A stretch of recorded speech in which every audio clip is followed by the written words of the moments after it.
My name is Sam Jenks, and welcome to another episode of The Way We Source, a podcast hosted by Kodiak Hub, where we share our talks with procurement practitioners, procure tech leaders, experts, consultants, content gurus, and people that we find downright inspiring, diving into the role that sourcing and procurement plays in the way we live. If you like today's episode, make sure to rate the program and give us a follow. Today's guest is a special one. He is the founder and CEO of Auritis Procurement and one of Europe's most seasoned transformation leaders in the procurement space. With executive experience and stints at businesses like Mercedes-Benz, Daimler Chrysler, and Allianz, Andreas Schulz, who is our guest today, has lived 4 full-scale procurement transformations and now helps others climb what he calls the journey from beginner to procurement leader journey. Known for cutting through the noise of buzzwords like Gen AI and RPA, Andreas brings procurement back to what actually drives results: strategy, people, and measurable value creation. We're super excited to have him on today's episode. Andreas, welcome to the show. Sam, thanks so much for the invitation. I'm so happy to have the conversation with you, and share some insights from procurement over the last 20 plus years. I look forward to it as well. I love when people have this breadth of experience and depth of experience in the space. And you've done it not once, not 2, 3, but 4 times at different businesses. If you were to be able to break, for example, some of your broader experiences or bigger projects that you worked at businesses like Mercedes, Daimler Chrysler, and Allianz, if you were to break those kind of into chapters or big learnings that you took away from each of those, how would you kind of label or title those particular eras? Yeah, I mean, I started in procurement in leadership position in 2004 was my first position when I had the role of being in a global lead of sourcing supplier management, and this was for the Daimler Chrysler area. I want to start with that. I mean, that was a huge thing when we got the merger from Daimler with Chrysler before, and then we started that in the new area to bring the contracts together. And my big learning out of that was to get the best out of all 2 or 3 or even more worlds in one nutshell. To say is to get the best deals out of both worlds for one company, for Daimler Chrysler in that way. Yeah. And before I was leading the IT procurement, the same again, it's the background of culture, of the team spirit. And this was a big check what I had out of that area. I mean, going then into Allianz, this was a totally different culture. It was Allianz Germany in that way, different people. I mean, but I mean, this it is coming from a maturity level of 5, for example, then starting a procurement transformation from less than 2 to the 5, and bringing all the experience from the cultural experience, and of course how to get the best contracts in that way, in a way of performing from the sourcing side, the supplier side, the stakeholder side. And this was the big transfer, so to say, from the automotive, from the financial world. We also had a bank in those times, to a pure, I would say, German company from this area. And this is a transformation with a team, to make a procurement organization successful. Interesting insights. You obviously have seen a lot of different eras of procurement. What do you think, for example, is one thing that a procurement professional starting today could be able to learn from a professional that maybe started in the role 20, 30 years ago, and vice versa? What are some of those biggest skill differences that you see in the teams that you're meeting? Yeah, I mean, I'm also doing some consultancy work for startup companies, for example. So, but I'm used to your work, of course, as coming from the traditional economies, from huge companies like Mercedes-Benz or Allianz, as I said. I mean, it's always the same. Yeah, find the best out of both economic systems and try to transfer that what makes sense. Yeah. So we learn from startup companies being faster, twice as fast, for example, in that way, but still having the resilience, the sustainability of the traditional economy, and to bring these world together, this shows you 1 + 1 is 3 and not 2. That's the difference. On the other hand, being so long in procurement organization that way, I know to have the differentiation between what is a vision, what is a hype, and what is real life.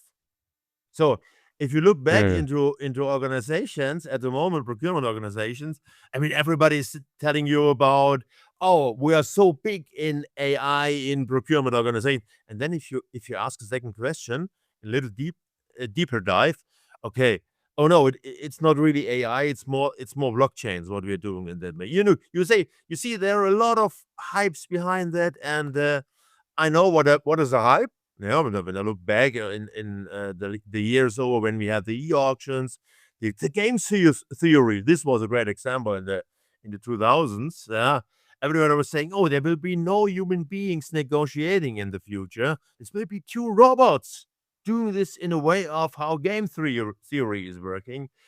But I mean, I can tell you, the real life is if you look at the CPO agendas from the top CPOs in Europe for the next 2-3 years. Number 1, it's not AI, it's savings. Especially now, if you look at the situation, what we have now in this crisis mode, savings. Number 2 and 3 is stakeholder management, supplier management, in a way of resilience and stable supply chains, of course, in that way. So a lot of companies now really take into consideration to build up some dual vendor strategy or even triple vendor strategies, to be just in their used and more efficient, a very efficient, just in time world, so to stay in. Yeah. No, it's interesting that you mentioned that, right? And that's reflected by some of the reports that Hackett Group has released of their 2026 key priorities in procurement. The top 2 are, in fact, still supply continuity, resilience, of course, and the second one being Correct. savings. And it's interesting that those still remain so centered and in focus. Their one of their top 5 was also this aspect of procurement becoming a strategic advisor to the business and changing the operating model as well. Back to what you were just talking about as well, as the operating model of, having to be able to stakeholder management in a different way, supplier management in a different way as well. What do you think are the keys to businesses? What are some of the key strategies or tactics that people need to be able to apply right now to actually be able to realize a future that is more resilient? I mean, you mentioned their 2-3 supplier approach, like for a more agile supply chain, but how do you actually get there in practice? I mean, it's more or less the same what we did when we had the first crisis in, it was the big financial crisis in 2008, 2009, if I remember correctly. Think globally, act strategically in that way. So I mean, it's different. It's very. I mean, prior one is do your homework at home. This means check all your is analysis in a way of where can you be better in your current situation? How can you improve your P&L savings, for example? But don't forget the international strategic thing around. This was the reason why I said, hey, taking all my experience together over the last 25 years and bring this in a journey to excellence. In the procurement, journey to excellence, coming from what you said, procurement was very, very often considered to be a cost center in that way. And my job is to help procurement organizations coming with a business case. And this is very important. What does the CFO like? He likes to see a business case. Coming from maybe a negative business case to a positive business case in the maturity level model 3, 4, 5. And you can design. If you're fine with 3, then it's fine. If you want to go to 5, it's perfect. I will really help you with that journey with my 7-step model from beginner to procurement leader. Well, that's a fantastic transition because I wanted to be able to dig into the 7-step model. So you laid that one right up for me as well. Could you be able to talk us through, first and foremost, as a first part of this question, what it is that made you transition yourself from being practitioner and global leader to, branching out as a consultant? And then, your framework of the 7 steps to procurement leadership would also be super interesting if you could break us down on those 7 different steps. So first, kind of your journey into being a consultant rather than a practitioner would be interesting to hear about. Yeah, being a consultant means, I want to say this. I did a quite good career so far, and I got a lot from other people, from other organizations. So to say, I'm very honest with that. I'm a very direct guy. Yeah. I really knows how procurement works from the beginning because I started as a lead buyer. Well, this was my first job. So, and now I'm in the situation. I gained so much experience. It would be a shame not to give this back to other organizations, to help other organizations. Because what I don't like, what I even did not like in my line function was if I do a mistake twice. So, and why shouldn't I help people even not to do the first mistake before they do the mistake a Right. second time? Yeah. So, and this is the one point. The other point is I was in cross international, Switzerland, Germany, US. I was living 1 year in the United States in the Detroit area in that way, and Bangalore, India. And this together in industries like IT, automotive, although Bosch, being a big supplier in electro industry, finance and insurance. This gave me the framework to help people cross commodity, cross brand. And this is the idea behind that. This is the motivation for me to do this right now, going out of a line function, being consultant right now. And the 7 steps are very easy. Yeah, in that way, if you see, it's not a rocket science. It's not a rocket science to create the 7 steps. The rocket science is to bring this in a magical way together so that it works, and to have the feeling if procurement starts at 2, and you have to take into consideration how's the culture, how's the competitive situation. Maybe it's much better for them to stop at 3. You see, I'm not a sales guy. I'm not a sales guy saying, "Hey, you have to go to the 5." No, I say, "What's the best for your organization in the company?" Right. And this starts, and this is the step 1, so to say. It starts like everything. If you do in a professional way, starting with you do as-is analysis, where the typical pain points of procurement organization, You start with the top guys, with the stakeholders. How do you see your procurement organization, and what are your expectations? And this is expectation management, stakeholder management. This is key for all that journey. And then we go, to make it a little bit quicker, we go via the typical commodity and supplier view, of course, building up a key supplier management area, what I did, and I'm very proud on that. I was building up a real-time performance systems for my supplier. So I see every time where's the ranking of my supplier in my ecosystem. Is it a 5-star? Is it a 4-star? And where's room to improve? And as we said, when we look back, what are the top priorities?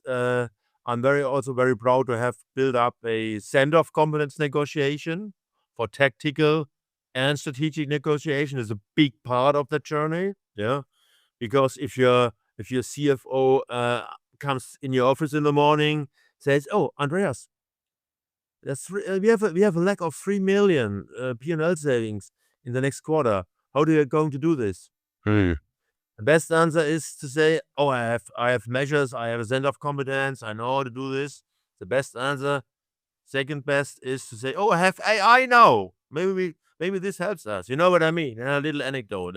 No, come back to being serious in that way, and then we go back in an organization with AI, of course.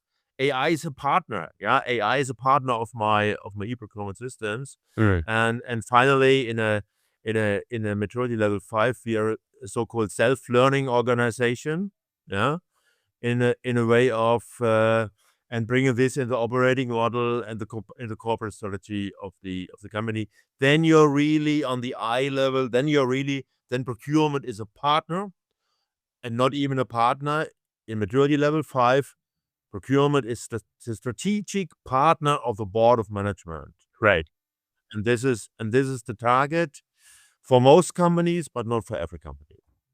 What do you think is like the step that the majority of companies need the most? Like the recurring piece where either, for example, it's the most friction, right, on trying to implement and or work on, or that they struggle with the most. Like where is the most major transformation happening in those? I mean, of course, transformation is cultural change. Mm. Yeah, change management for people, and people normally don't like change. Yeah. Yeah. So I mean, this is the key to be successful in that way. Talk to all embedded, involved people and make them to partners in your transformation project. Yeah. Yeah. On Yeah. the one hand, on the other hand, of course, and this is key to success, is you need the backing of your top management, of course, in that way. And if you bring this together in the right balance, the project will be a big success for your company. Because what I do all the way when I do this transformation, this is all led by a business case. I mean, the business case means at least the factor 2.53 in a ratio of OPEX versus savings. It should be a KPI. Could you unpack that a little bit for our listeners? What exactly do you mean, and in practice, how should that look? You mean especially this business case Yeah. side? Yeah. Correct. Yeah. Okay. Yeah. Yeah. I mean, as I said in the as is analysis, this is a key of my step 1. Yeah. So just going back to my step 1 in that way. I mean, the typical KPIs for a procurement organization when you meet buyers in the evening after the second wine of glass, always is the question, oh, how much is your spend? And it's just not an answer to anything. It's always when you do procurement in a professional way, it's always in a sense of relation. Spend per what? Yeah, savings per what? Savings in which time frame? Recurring saving, one-time savings, one-offs. How can a CPO even get with a letter, with whatever, the best-in-class prices and the best-in-class contracts? And this is all the questions behind the business case. Done together, and this is the trick with the CFO of the company. And I mean, if you really get the recurring savings out of that, I mean, this is the right journey. And then your CFO is one of your biggest sponsors in the project, so to say. Yeah, good insights. And I'm curious because you work alongside a lot of leadership teams. In some of the prep work that we did, you said that a very limited number of CPOs that you start working with or that you see out there in the market, maybe not necessarily those that you work with. Let me correct myself. That you've surveyed, however, that they have very limited procurement strategies. A limited number do. You quoted at less than 20%. Why do you think that number's so low? Yeah, because I mean, in a lot of companies with and we still have this with low maturity level, means there's no strategy because you're not the executive partner in that way. The procurement is just a must-have because sometimes you have the legal requirements to do this. You have the internal and the external audits to do this. Yeah, and then I say it very open in that way, and then it's said in the company, okay, we need 3 guys who do this, yeah, because we have to do it, Right. And we do the negotiations, they can do the contracts, then we get the green check from audit, everything is fine. Yeah, but this is totally not getting the potential out of the procurement organization. And step one is, of course, to be a partner of the strategy, and the procurement strategy is a part of the system of the corporate strategy, of course. And you mean this is just because there are still some people on the some companies on the planet who have not realized what really can be a potential, or is a potential, of procurement organization. Not in the sense of just avoiding costs, but the major part is really to bring the savings in the P&L, in Mm. the profit loss area, Mm. and then you are the partner with the CFO guys. And if you do this then in a correct way, that the business who saves those costs with the help of procurement Yeah. can invest this money in new technology in the future, and then you have this magic. Then you have this magic. What I said, 1 + 1 is 3. Yeah, and that's an interesting way of going about it, right? Savings aren't just showing up on the P&L, they're showing up in the value created of what you can reinvest in, right? This was actually interesting because I had a conversation with another practitioner who was a head of procurement 2 times over at 2 different businesses, and said that there's almost a human psychological element to it, right? Everybody likes to buy. We're consumers at heart, right? Particularly those of us on this side of the ocean. With that being said, typically speaking, in a business context, people like to buy and then they throw over the fence to procurement a contract to go and get negotiated. Whereas procurement, not being in the loop and being able to impact it from a strategic perspective, obviously can't create the greater savings or opportunities that they would be able to otherwise align to the business strategy of buying in the first place, right? And I think that there is an aspect of needing to shift a value proposition of procurement there. And I think that starts, as you said, with implementing procurement strategy in the corporate strategy. Now, procurement needs to be good at sales and have a relationship with the C-suite and the CEO to be able to make sure that that is, in Yeah. fact, the case, right? To have real influence rather than, for example, being sitting along the sideline as a policing, being proactive, as it was put by the other person that I had mentioned just now. So if a CEO gave you a slide, right? You have one slide, one opportunity on unlimited amount of space to be able to prove procurement's true value, right? Whether that be at a strategic level or a tactical level or an operational level, what would be on that particular slide to be able to sell the value of procurement? What would you tip our listeners to do? You know, over the last 25 years, I would just give him one answer. Yeah, one answer. Every buyer, every lead buyer, every team member which I will hire in procurement Mm. will at least save triple of that money what he costs, so to say, Mm. you in your balance sheet. And this is the only answer. You have nothing more to say. That's an interesting take, and I It's like that very approach. easy. Very simple. Very Yeah, simple. very simple. Everybody understands it. And what you say, yeah, if I say, okay, Sam, I can help you you to triple something without that you have to do any input. Yeah. What would you do? You would say, do it, but do it very quick. Yeah. Okay, so this is interesting. I'm sure that you've probably seen, the wins and learnings of trying to implement that, right? Bringing it ahead and creating 3 times savings time and time again at different organizations. You ask any salesperson like myself, they could be able to point to a deal that they're proud of and why, right? In your experience, on the other side of the coin, because we're just 2 sides of the same coin, right? You buy, I sell, right? You know, what are some deals that you've worked on or you've been a part of or your team has worked on that you could point at and you're proud of? Could you give us some of those anecdotes and why you're proud of those? Creativity that was in them, tactics that were used, so forth and so on? Yeah, there's several, yeah, several in that way, but What I'm very proud on is I mean some years back, therefore I'm allowed to talk about this. Yeah.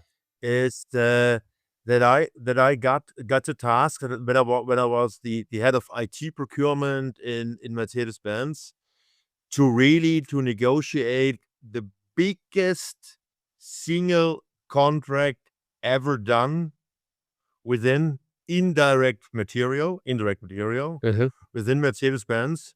And this was a contract with a volume of 1.2 billion euro. One contract Wow. in indirect procurement. I have a Yeah. guess of what vendor it was with. If it's Germany, we don't need to go into that. but but with that being said, what were then some of the tactics that were used, and why do you see that as a win? Because because what we did in that area, sales guy, procurement guy, the best prepared, very smart guys, the very polite guys are the sales guys. Yeah, they know everything about procurement. They know everything about the organization they are in, and in many cases, there's not the same eye level because the procurement is often in the situation not being as good prepared in a negotiation, for example. Yeah, and this I totally changed in my situation in my teams over the last 20 years. I also hired people from sales. I had people from sales to Interesting. procurement. Yeah, to get this skill in procurement and vice versa. Yeah, in both situations. But I was very proud of this because we were building up in those time a team. I think this team was okay. There was a 1.2 billion contract. Yeah. 30, 40 people working full time Wow. together with procurement, IT, controlling, finance, legal, tax, all together in one team led by procurement, working together out this contract with this it was a German supplier, in this way on the real eye level. And therefore, it was a success for both in a way. Why it was a success for both? Because we bundled all situations worldwide. Yeah. And for the supplier, it was a clear demand in supply over the next year. So clear planning and clear and good planning means for suppliers, you save a lot of money. Yeah, you save a lot of research in that way. And though this was a total win to get the best price in the best situation, and it was really a partnership. It was really also awarded from our CIO in those times and the CEO of the supplier. Therefore, it was a success. Yeah, that's great to be able to hear, and I think that the interesting thing that you're hitting on there is a preparation, and what we talk a lot about, I think, in enterprise sales, which is of course quarterbacking the deal, knowing when, who, and where to bring in other competencies into a conversation.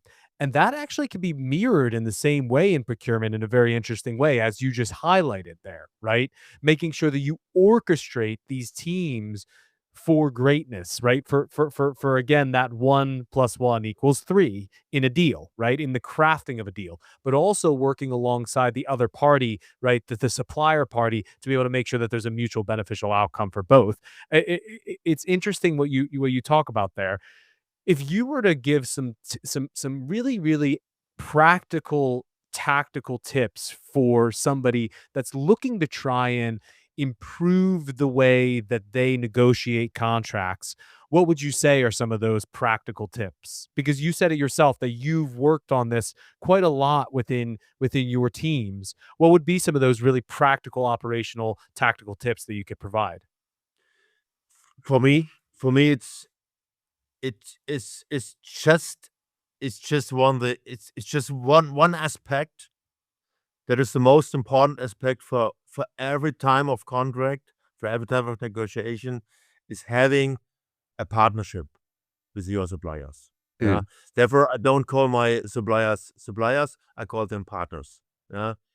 Because if you do a one timer, yeah, I mean, I don't want to call the name. Some of our listeners maybe know this. There was a big automotive company, northern from Stuttgart, where I live, yeah, who tried to squeeze the most in a one time out of their suppliers, out of their contracts. And if you call this supplier, if you need the help, in 2 years, they say, "Oh, I go to another company that way." Right.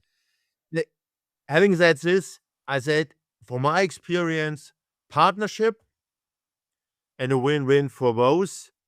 And this is also a part of my 7-step model, building up a strategic partnership with, and this is the difference, with a balanced scorecard. With a balanced scorecard, and not with a scorecard, with a balanced scorecard in a win-win situation for both. So one part of that scorecard, of course, there are heavy KPIs behind that scorecard, is to have a continuous improvement in the partnership. Yeah.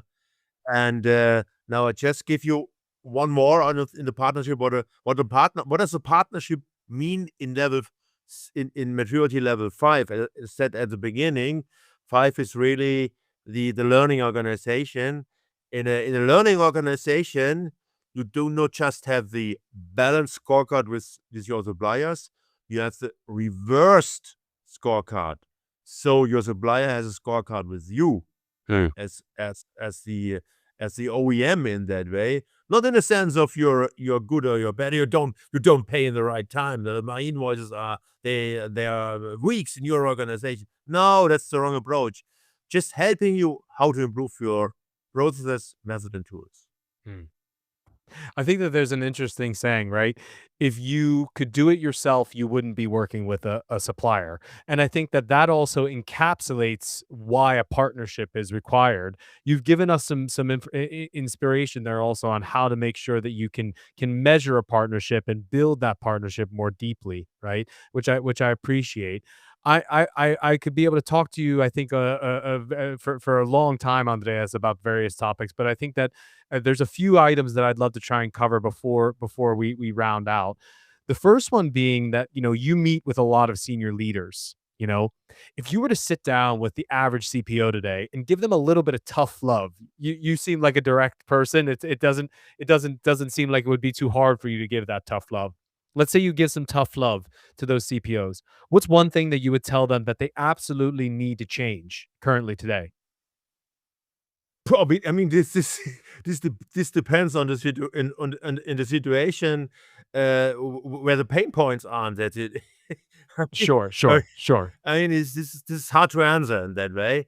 But yeah, I try to give in a more generic way, in a way of, hey, I mean, I didn't talk too much about teams. I mean, this is it, yeah. The team spirit, having the right culture in your team, Yeah. having the right spirit in the team, having the right leadership in a way of, I sometimes am asked for, hey, Andreas, what is your leadership style? I said, hey, guys, I don't have one leadership style. I have a toolbox. What is the right leadership style for the right situation, for the right person, in the right culture, in the right time? This is it. Try to learn this. Yeah. Some people need more leadership. Some people they need a target, but they want to do the way how to reach the target by themselves. Yeah. So this is the next key: the partnership with your suppliers and a strong team behind you. Therefore, what I'm saying, yes, sometimes I'm always, Andreas, do you also do negotiation as a CPO? I say, yes, of course, I do negotiations. First of all, I love this. Negotiating is my passion. Yeah. In that way, therefore, I was building up a center of competence negotiation. But I mean, this is my job till to do the big deals for the companies in a way. Yeah. And of course, I support my team in negotiation. But what I do not do, and this is a lessons learned maybe for the one or the other CPO, who said, please do not renegotiate the contracts of your team. This is absolutely no-go in that way, because then your team will never get the best price. Therefore, this is this is an easy answer behind this. Yeah, That's a fantastic insight. so my leadership to bring it together in a little picture, so to say, is, yeah, I'm more or less like a coach. Yeah, coaching the team, orchestrating the team. Yeah, one of my big hobbies is being a band leader as well, playing the electric guitar. So orchestration is really key also for business in that way. And if there's a penalty, I go I go and shoot it and make the 1-0, yeah, for us. Love it. And I think that's an interesting. There's Airbnb's CEO has a very famous quote that, he stopped hiring leaders that were managers and started hiring leaders that were interested in managing the work. And I think that there's a lot that resonates within that, that if you are a CPO, you don't let your competency become your team's weakness, but equally you make sure that people understand that you still got it and can do the job, and show them what good looks like within the job as well. And I think that those are important aspects as well. Very exciting about the electric guitar. Well, we could dig into that in the next section. The only thing that I wanted to be able to understand, as a final question, Andreas, is, you have a breadth and a depth of experience. If you were starting out today, what would you tell young Andreas, who's just starting his career, one bit of advice that you could be able to provide? What would that be? You mean in procurement? Yeah, in procurement or in a professional life, simply. In a professional life? Oof, oof, yeah. This is not easy to answer. I mean, no, okay, yeah, I can say it in that way. After 30 years, yeah, I can say I started also as a lead buyer, doing that what I wanted to do, yeah. And if you start doing that with passion, the passion will stay over the next years in your career. Well said. Thank you so much for taking the time to be able to come and share some of your knowledge and your insights, your tactics, and strategic work with our listeners. It's a great episode for people to be able to understand more behind the mind of a multiple time over leader, and also what it maybe takes as well to become a leader of 2026 and beyond. I would love to be able to finish out with a quick fire round that we do with all of our guests. Simple questions. All I need back from you is one word or one sentence answers. Nothing really about you as a procurement professional, practitioner, consultant, or leader, but more so about you as a person. Sound like a plan, Andreas? Yes. All right, let's do it. So you said you play the electric guitar. I have to then ask you, what's your favorite song to be able to play? Nothing else matters. Okay, very nice. There's a word in Swedish, or a term called paradrätten, which means the dish that you would impress people with if you came over for dinner. In my case, it would be spaghetti and meatballs. I love making it for people.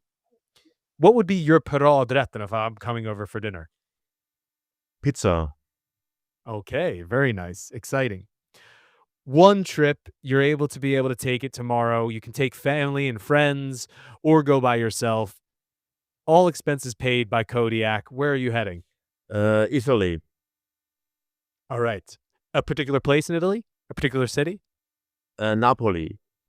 All right. And you land in Napoli. What's the first thing that you're doing? I eat a pizza. I assumed as much. Fantastic.